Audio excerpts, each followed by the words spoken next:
I'm configuring an Oracle delivered component with fantastic drop zone support. It has 4 collapsible regions labeled drop zone 1 through 4, and I can put whatever I want in those regions. And here's how I want to configure it. I just want one drop zone with a meaningful label. Let's see what it takes to make this happen. As a developer and configurator, these labels are super helpful. I can see exactly what and where to add extra content to this page. But my users want me to change the labels to something meaningful so they can easily recognize each section. For example, I have uniform details stored in drop zone 1. Now it makes sense to relabel that group box uniforms. Surely these labels are configurable, aren't they? Let's assume for a moment that they are.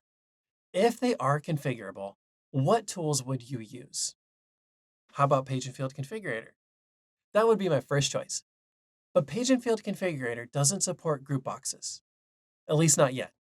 So Page and Field Configurator is out. How about event mapping? I mean, that would be super simple. Just record.field.label equals uniforms. Let's find out what record and field are attached to this group box.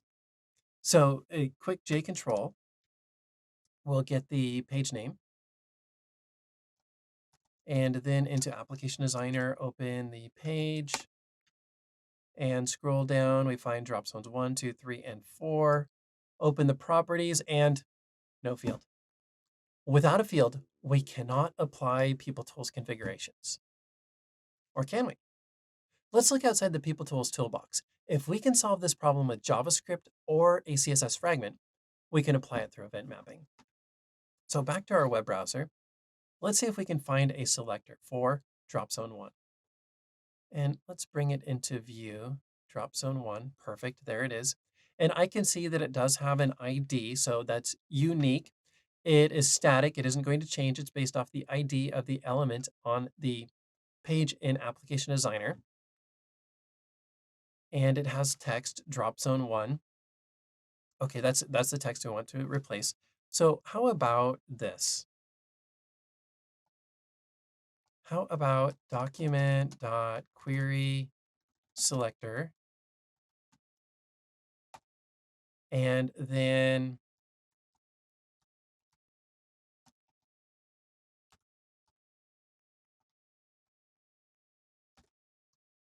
let's see if we have a match. No, we forgot the pound sign in front. Okay, perfect. And I know that I have a match now because I can see the lighter text down below my command. So if I hit the enter key, what the browser is telling me is that it would then identify or return that value. I can also see that blue bar across the top overlaying the actual element that I would be selecting. So hit the enter key, sure enough, it did. It selected the appropriate element. So let's go ahead and set an attribute. How about inner text?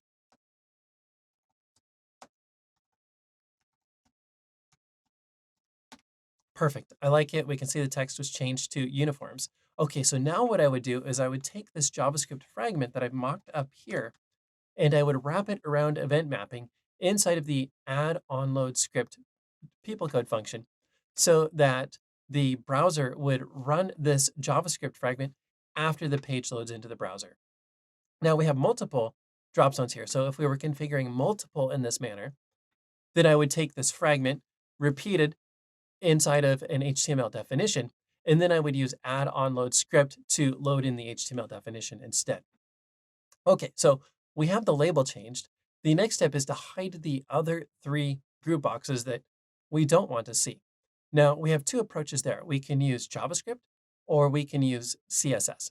If we use JavaScript, then what will happen, and it will be very similar to the JavaScript that I'm written here, we'll just identify a selector and then say, set the display attribute to none.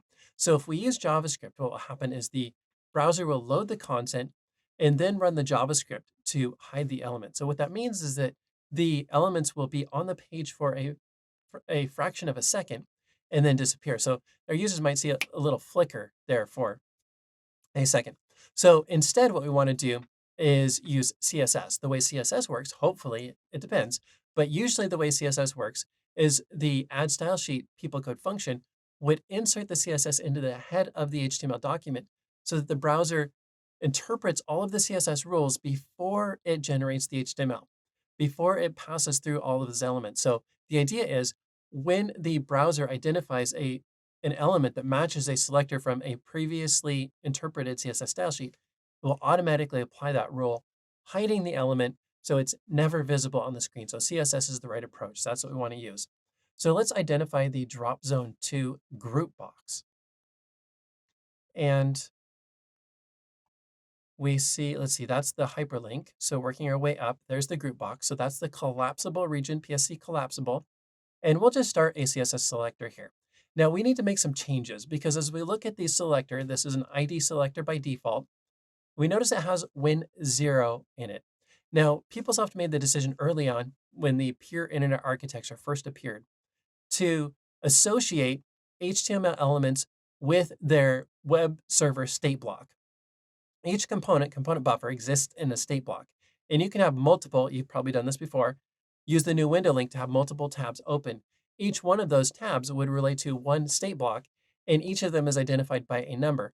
So what I'm saying is this ID here is transient, meaning I can't use this fixed win0 div ID because it might be win13 div something later. So I need a partial match selector, and that's going to be a little bit difficult to mock up here. So let's instead go into the inspector style sheet, remembering the PSC collapsible, and we'll use that as our prefix, .psc underscore collapsible. And then we'll do our partial match ID selector right here. So we'll do ID $equals bracket, and then we need quotes. We'll get rid of the beginning portion because we want a partial match. Now, the thing about partial match selectors is they're a little bit slower performance-wise, but they give us a lot of flexibility. So if I've written this selector correctly, then when I type display none, the drop zone 2 element will drop off the screen. If I've typed it incorrectly, we'll troubleshoot and figure out why. Display none. Okay, so I've done something wrong. Let's see if we can figure it out. Oh, I have too many brackets here. There we go. Perfect. Drop zone 1 just dropped off the screen. So if I wanted multiples, then I would just identify, what's this second one here? 113. Okay, we'll go back to our sources. 113, and we can see drop zone 3 just dropped off the screen. And the other thing too is you notice that it didn't just eliminate the element, it actually caused the other content to reflow, to take its place. We now see validate on the screen, whereas before we didn't. Let's finish this up. Let's go with drop zone 4. That's 126. So following the same pattern,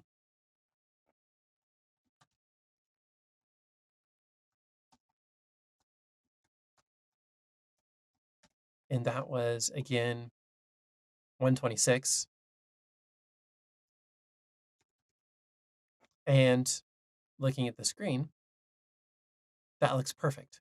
Now the final step would be to take the CSS we mocked up here in the inspector style sheet and move it into a free-form style sheet inside Application Designer, and then use our event mapping people code with the add style sheet people code function to inject that style sheet into the HR job data fluid component. We put several ideas in the PeopleSoft Idea Labs based on discoveries from this episode, and we put links to those ideas in the video description.